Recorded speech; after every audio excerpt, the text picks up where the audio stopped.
لا يمكن بطبيعة الحال أن يخدم 4 سنوات ومن ثم يحال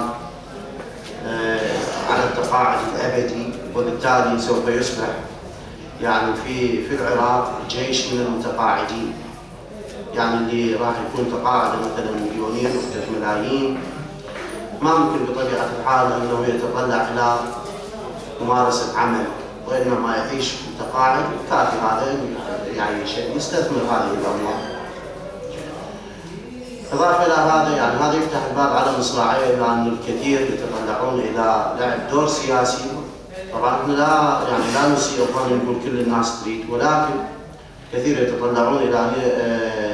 يشغلوا منصبا سياسيا، لأنه على الأقل يعني يوظف يوفر لهم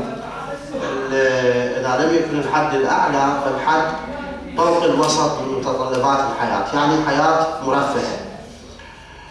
في الجانب الآخر يعني نرى المجتمع العراقي كما قال الشاعر وشاعر المرحوم الوائل رحمه الله تعالى برحمته الواسعة، حينما وصف التناقض اللي في المجتمع العراقي كان سائد في ستينيات القرن المنصرم: ومن الطوى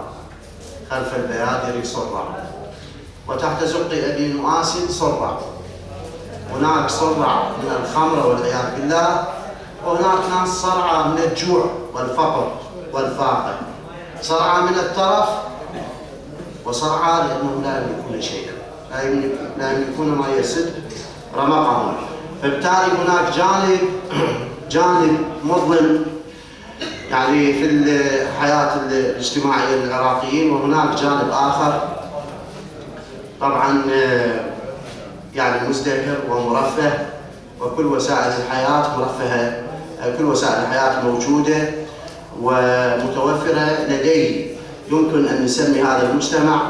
بالمجتمع الخضراوي، يعني إشارة إلى مجتمع المنطقة الخضراء الذين يمكن يعني بعد 10 سنوات أو أكثر سوف تكون لهم قيم اجتماعية يعني تسود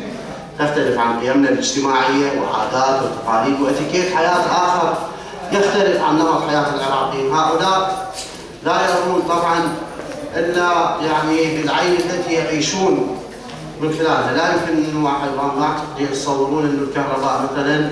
لا يحصل عليها المواطن العراقي إلا 4